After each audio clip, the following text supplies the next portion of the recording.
Creepypasta story time. Bloody Painter's origin.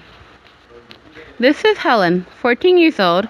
His dark circles feels as if he has never slept enough. He doesn't care about his messy black hair since he doesn't like to put too much effort on tidying himself up. It's unnecessary. His seat is at the back of the classroom, next to the window. He always sits there drawing quietly, as it is like everything to him. He doesn't like to socialize with people, making him a lonely one. There was a person being pushed to the floor after school. That's Tom, who's always the victim of bullying, not because he did anything before. It's just the dislike of people around him.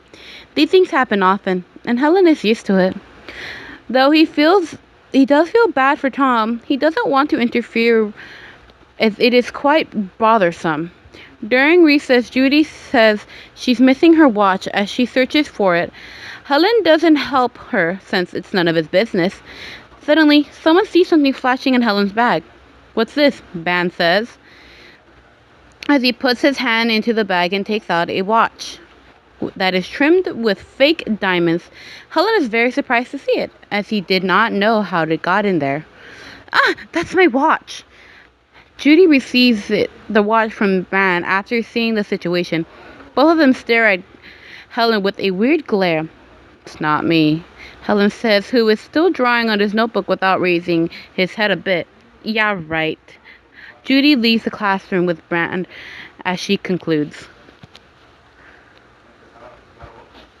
The following day, as usual, Helen sits at his table drawing. He notices that the atmosphere doesn't feel right around him. People start whispering about him, and even a few start calling him a thief. He does not try to explain himself, as he knows that it is useless to do so. As time passes, Helen becomes the new target of victims for people to bully. Everything he does now is being exaggerated. He doesn't like it, but he doesn't resist. But he keeps feeling in his heart, keeping silent. Until one day, Ban came to him and snatched his notebook with unfinished drawings on it. "Always doing these meaningless things," says Ban as he tears down a few pages of drawings, tearing them into pieces, wanting to see Helen's reaction. At this rate, the feeling that he has been holding bursts out. He punches Ban in the face and starts to fight. Helen isn't that powerful, however, so he was beaten up in no time. Other students went to see the fight without stopping it. Some people even stomped him in his face and stomach. After the bell rang, everyone stopped what they were doing and went back to their seats before the teacher came in.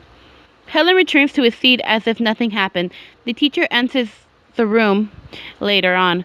"Oh my oats! What happened?" Helen has so many visible bruises on him that the teacher notices right after she enters the room. Everybody turns to look at him, waiting for him to give a response, while glaring at him with a murderous look. I fell from the stairs, miss," Helen replies as the glares disappear. After returning home from school, his parents also ask him what happened, and he responds with the same answer. The blue jacket he was wearing covers all of his bruises other than those on his face. His parents believed it without doubts. Usually when Helen's parents asked him about his day, how he is at school, he always says he's fine. He even lied about making a lot of friends, living a happily every day. Helen refused to tell his parents the truth, since he doesn't want to make his parents worry about him. A few months later, he has gotten used to the negative comments about him, or getting hit or humiliated as has been a normal event for him. He is completely immune to these things now. Who framed him in the first place? Why did the culprit do this? Doesn't matter anymore. Nothing matters anymore now. "Hi there." Helen receives a message from an unknown user on Facebook. "Who are you?" he replies. "I'm Tom. Your classmate. Tom has never interacted with him before. This surprised him a bit. What is it? Says. Um, are you all right? It's none of your business. Helen concludes Tom's questions. Tom types for a while before coming up with, listen, I know how you feel right now. You're in the same situation as I am. I really want to help you, but I can't. Sorry. Afterwards, Tom and Helen text each other for a long time, and Helen feels much better telling him all the pain and feelings he has been through. He can even joke around with Tom after often using a smiley face to show his happiness. This is the first time he thinks he has made a friend. It was a warm weather with the in the afternoon. Come meet me on the roof after the first period in the afternoon. We need to talk about something. Don't ask me why. Texted Tom last night. Following his instructions, Helen meets Tom on the roof, waving his hand and walking towards him as he says, "Hey Tom, what's up, friend?" Um, I have something to say. Something important, says Tom with a serious face. Remember the watch thieving incident? How could Helen forget about it? That's how he started suffering. Helen nods and shows he remembers. I was the culprit. Tom looked down, scared to what to look into his eyes. What? Helen is shocked. I stole Judy's watch and framed you as the culprit. Why did you do this? With you as the new target, my life is much better. Tom smirks. It's true, however. When everybody decides to bully Helen, they won't bother Tom anymore. He's just like an abandoned toy for him that is perfect, that is totally perfect. As long as he keeps silent, he will be able to live his school life safe and sound. He succeeded. The plan was outstandingly perfect. Helen grabs his collar of his shirt and starts pushing him around a bit. They ended up near the edge of the roof. Tom slips and falls from the roof. Helen instantly grabs his hand and tries to pull him back up. But Helen does not have that much strength to do so. I'm sorry, Helen. Tom falls. Helen closes his eyes, scared to look at what's going to happen. He cannot imagine what will happen to one after falling from a 6-story tall building. After the policemen arrive, they have a interview with Helen. He is too horrified by the accident, however, to say even a word. Once again, Helen becomes the topic of discussion between students. Some people think Helen pushed Tom off the roof, but most others think Tom committed suicide and Helen failed saving him because they saw him grabbing Tom's hand before he fell. That night, Helen was crying in his room, shivering. He could not stop the guiltiness from growing inside of him.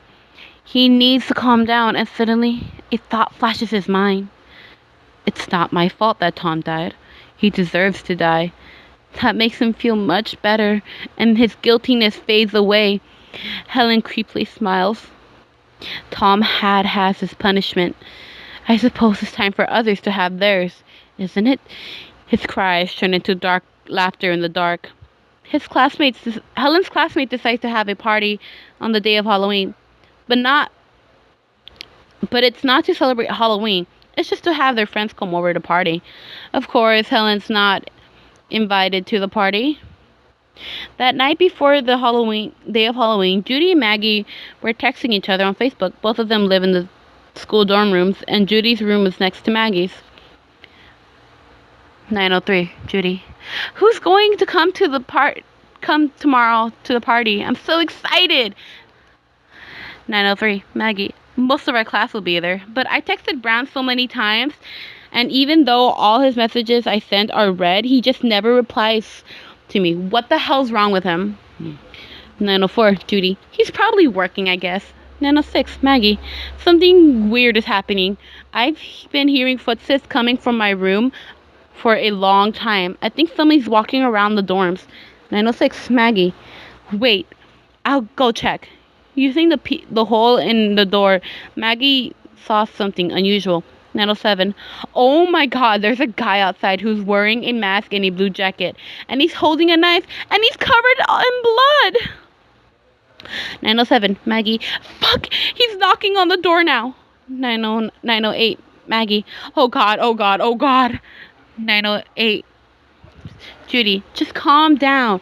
Find a weapon or something. 9:08. Judy. Protect yourself. 9:09. Maggie. He's turning the doorknob. Good thing I locked it. 9:09. Maggie. I'm scared. 9:09. Judy. Maggie. 9:09. Maggie. What should I do? 9:09. Judy. Maggie, listen to me. 9:09. Maggie, save me! 9:09. Judy. Maggie, calm down. 9:09. Judy. Maggie. 9:10. Judy. Maggie. 9:10. Judy. Are you there? The message is shown to be read, but Judy doesn't see Maggie responding. Suddenly, Judy hears sounds of her room door opening. The instant she turned around, she feels a terrible pain in her stomach. A bloody person who is wearing a mask and a blue jacket bursts into the door and stabs her. That night, all the students who were in the dorms were murdered. No one knows how the killer did it. The murderer used the victim's blood to paint on the walls of the dorms, with the most of his paintings being a smiley face. Many of the corpses were being chopped and smashed, possibly to get more pigments. Helen Oates, the culprit, is still currently missing. However, the chat room where Judy and Maggie texted each other, a message was written that responded to Judy's first message at 9:03. 11:15. Judy. Don't be excited about tomorrow, because there will be no tomorrow.